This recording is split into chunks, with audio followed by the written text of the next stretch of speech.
Hello and welcome to this new episode of Not So Fast. In this video, we are going to follow up on a video we did recently on basically to the whiteboard, and we are trying to explain some aspects of the work done by magnetic forces. And I would like basically to put a bit more forward some ideas about how magnetism works and how it actually applies forces on various objects, where the energy goes, and so on. Now, I gave a theoretical argument, a physics kind of based argument, in my video that I'm going to put a link somewhere here. But I would like basically to flesh it out a bit more in case people are not convinced. So I've actually devised a model, and that I'm going to show you and see what we can understand from it. So first of all, just a bit of context. This particular video that I made was originally a reaction to a video by Angela Collier. I hope this is how you pronounce her name. And in fact, there is also Nick Lucid from the Science Asylum who did a very good video on this as well. Essentially, I'm kind of um, implementing some of the physics that he kind of just mentioned in passing in his video. And I'm discussing some aspects of what Angela discusses in her video as well. But for context, let's look at the very beginning of Angela's video. So there it is. Of E&M class like 11 or 12 years ago. I was sitting in class staring at this book. I have the book, hang on. Literally this copy of this book. And on page 207 of this book, there is the statement, magnetic forces do no work in bolts. And it's boxed, which means it's very important. Right, okay, so I obviously invite you to have a look at this video. She kind of discusses quite in depth this kind of problematic and focuses a bit on magnets. But the thing is, before moving on, I would like to explain where this particular claim would come from. So the claim that magnetic forces do not do work comes from the fact that magnetic force, like fundamentally, is assumed to basically exert a force on charge points, and the way it does so is in the following way: F is equal to QV cross B, where cross is the cross product between B and B. Now, this leads automatically to the power or the time derivative of the work with respect to time to be zero, identically, because it's always the force is always perpendicular to the direction of motion, to the velocity, essentially. And so basically, the idea is that Lorentz magnetic forces don't do work and cannot do work. Now, in principle, that's kind of the whole of how magnetic forces are handled, and basically that's it. Now, of course, people are going to object that, well, that's kind of strange, because if we look at videos like this, then there is a force on a wire which is created by a magnetic field and definitely does work because it makes the wire actually gain kinetic energy in rotation, and so work has obviously been spent here. So the question there is basically what's going on. So Angela kind of focuses a lot on magnets, but I think that there is already some things to discuss when it comes to wires. That's what I did in my initial video, and that's what I'm going to do further here. So to try to build a model of a wire, so what I'm going to do is build a numerical model, I mean a physical and numerical model of a current carrying wire.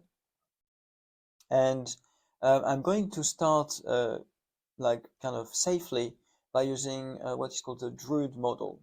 And the Drude model is simply a model where you try to look at what is called the drift velocity, and this drift velocity is going to be determined by simply F equal ma, And so AE here is the acceleration of the electron, and ME is the mass of the electron. And then the force is going to be simply related to the electric force. So there is some electric force that is going to drive the current of the electrons inside the wire. This can be a genuine electric field. This can be an electromotive force of any kind. That kind of doesn't matter too much. And then there is what is called a drag, a linear drag term to serve as dissipation. So that's the so-called deterministic kind of version of the Drude model. Now, you may also have seen, or if people want to go more in details, there's a version of it that is stochastic, where there is also some thermal aspect to it.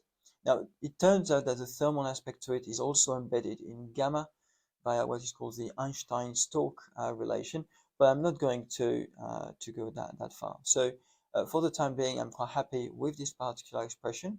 I've got essentially a pushing force, which is going to be uniform and constant, which is minus E times E. And then there is basically a fluid friction that is going to oppose that particular force. So if I try to implement this in a model like that, so here in pink, you've got the wire with some kind of neutralizing background. Here, the arrow represents the direction of the electric field, and then the blue spots represent the electrons here. So when I actually start the video, just to, if you want to look here at the top, it starts without current, and here I'm writing the current intensity um, in kind of the units of the simulation. So just a number coming up, and you can have a look at what that does. So, of course, the electrons are moving opposite to the direction of the electric field, and essentially the current intensity eventually reaches a steady state, and it turns out that I stopped the video at a steady state here. So what you would see is basically that the steady state that is reached is I is equal to 17/5, which is about 3.4 here.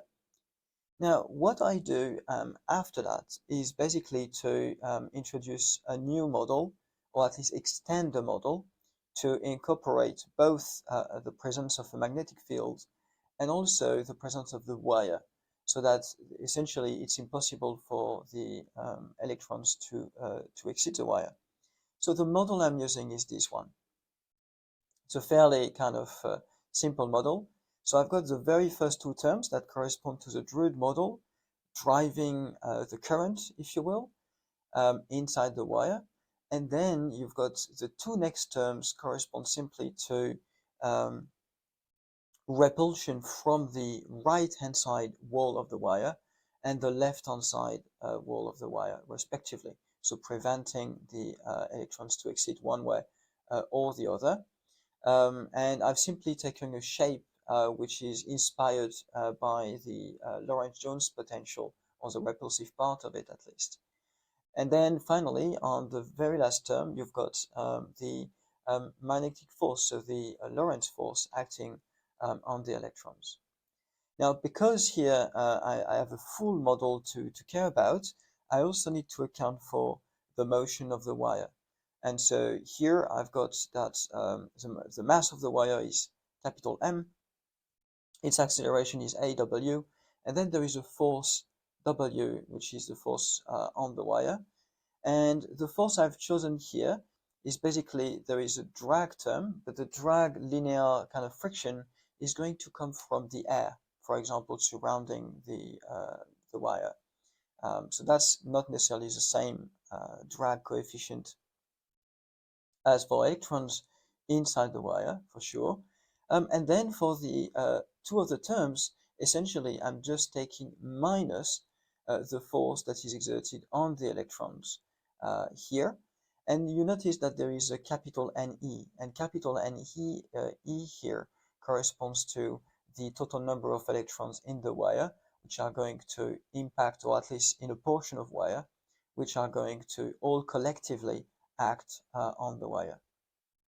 So here, for example, I've got 8 electrons in my portion of wire. So for Ne, I've put actually 8. Now, if I actually run that particular simulation, that's what I get. So here, I'm indicating that I've got a particular magnetic field, which is pointing in our direction, basically, outside of the screen. And then here, this is the current I'm starting with. And that's what happens if I actually look at what the simulation does. So we see that the electrons are directed toward the right-hand side, and in doing so, they are pushing the wire towards the right. Okay, there are multiple things to notice here. The intensity, the current intensity in presence of the magnetic field turns out to be 23/7, which is about 3.3 in the units of the simulation. And so there are a few conclusions we can already draw here. The first one is that basically we reproduce, let's say, the magnetoresistance phenomenon. And what magnetoresistance is basically that the current intensity at constant voltage across the same portion of wire, we actually get a lower intensity in presence of a magnetic field. And this is interpreted as an effective resistance, larger resistance due to the magnetic field. And here it comes from the fact that part of the current is actually used in order to is deflected basically and used to push around the wire, and therefore it's not used as an actual effective current across the section of the wire. So I think that's already great. So we do get and obtain the magnetoresistance phenomenon. And secondly, what we can say is that clearly in this model, the magnetic field and the magnetic force undeniably does do work. And the reason why it does work is because what we see is that the only thing we switch on is a magnetic field, and that's it. And when we consider the system electron plus wire, the only thing acting on this thing is basically the magnetic field. So what basically we can get from this is that we actually have a model that seems somewhat reasonable, that gives rise to a magnetic force on a wire that actually does do work. And the way it does work is via the electrons. However, again, if you look at simply the magnetic field as if it were acting on the totality of the system wire plus current or wire plus electrons, then basically the corresponding magnetic force, however or irrespective of the mechanism actually that gives rise to that force, is going to do work. That's kind of the bottom line.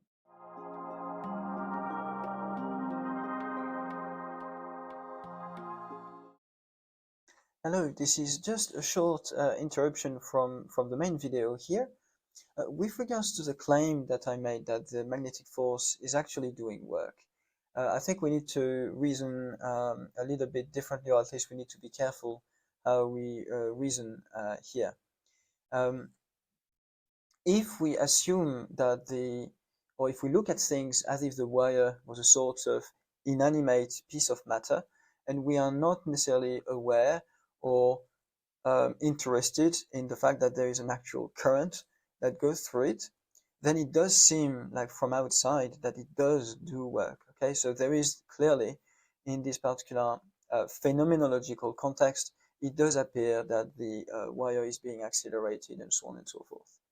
However, the explanation we come up with, if we take into account the electrons in there, is that we have the kinetic energy, the pre-existing kinetic energy of the electrons, and then we also have the kinetic energy of the wire. When the magnetic force is applied to the entire system, electrons plus wire, it does make the whole thing actually move, but it doesn't change the total kinetic energy, because the kinetic energy is simply being transferred from the electrons onto the basically onto onto the wire, and that's it. Okay, and I think that's quite important to view it this way, because in this particular case, it means that indeed the magnetic force actually doesn't do work, because the only way to check whether work has been done is to look at your system and to check whether or not the system has had a variation of kinetic energy.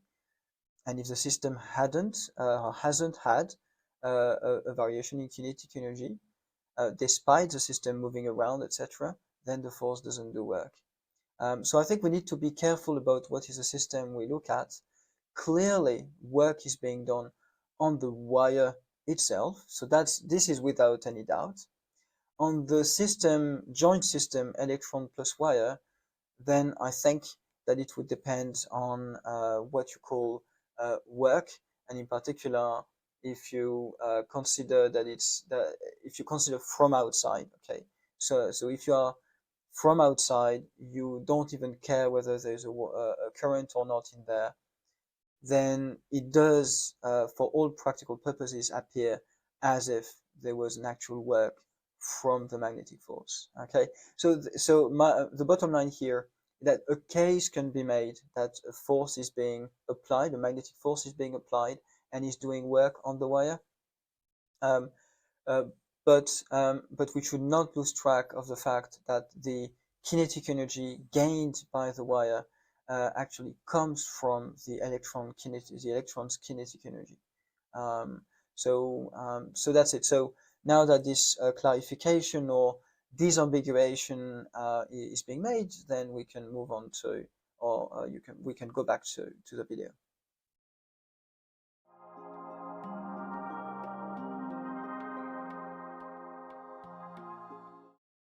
Now, this explains the force or the magnetic force on a wire, or at least that's a model for it. Now, what about magnets? So magnets is a bit more of a tricky problem, and for various reasons. I mean, in particular, they don't have any specific, like, obvious current flowing through them. That's at least the basic one. So one of the things I thought is, would there be any possibility of having a current that doesn't need to be driven all the time through a wire, or through, for example, a loop, a conducting loop of a wire? And a possibility would be to start a current off and then basically have this particular loop of current be superconducting. So I'm not going to simulate a superconducting loop of current in a magnetic field, I have to say.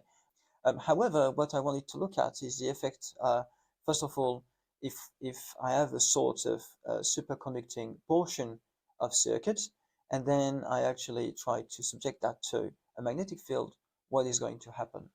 Just to put things together, I actually modified the model. So the model now is basically still F equal ma, but I've removed entirely all the part having to do with the Drude model. I have simply an initial velocity, which is the same as before, so that the intensity is like, um, what is it, 17/5 or something like this. And then I keep the other two terms, so the repulsion from the walls, and then the Lorentz force from the magnetic field. And we can try to see what this thing actually looks like. Um, so what we see is that, well, it continues to push indeed the wire. So there is the same Laplace force that's going to happen. We see that we don't need an electric field there to actually maintain any force going on there.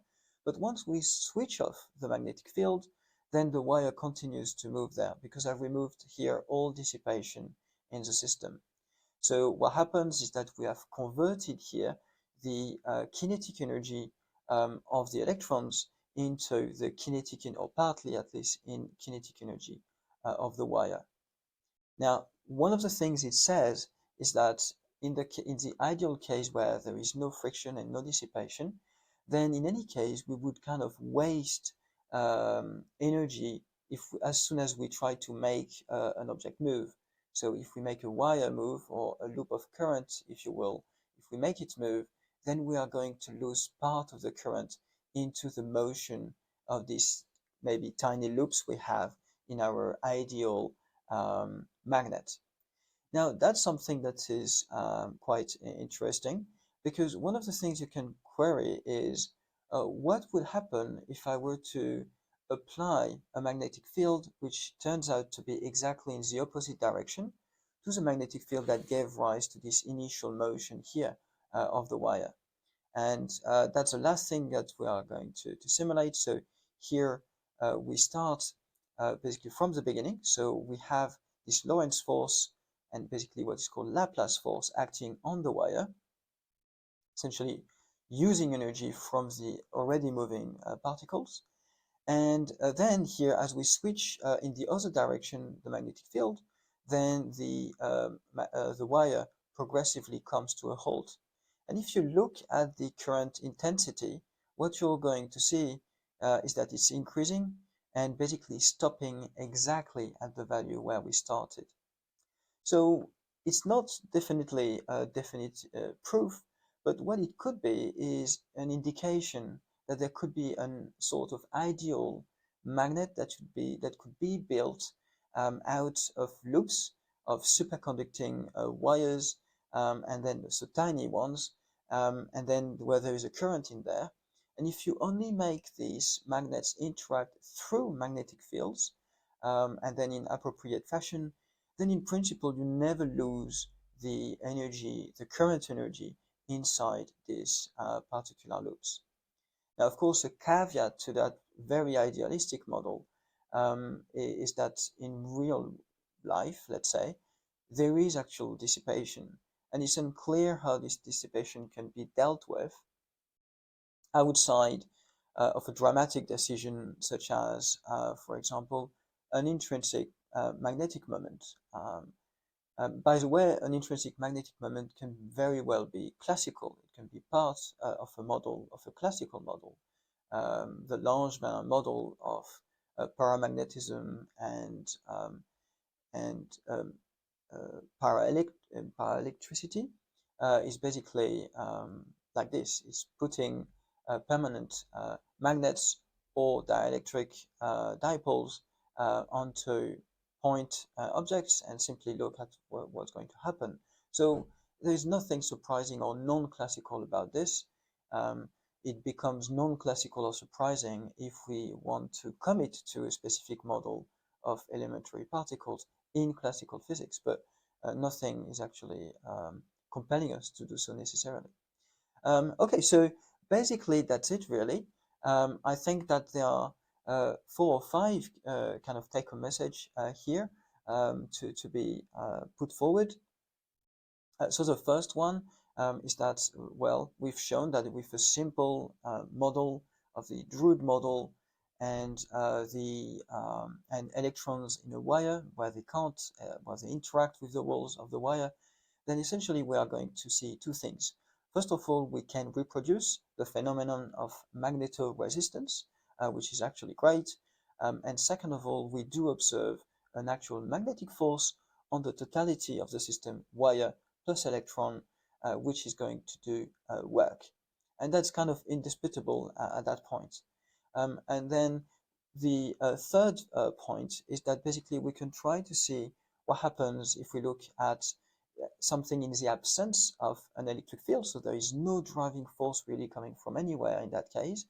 However, we are in a dissipation-free medium, so let's say superconducting loop.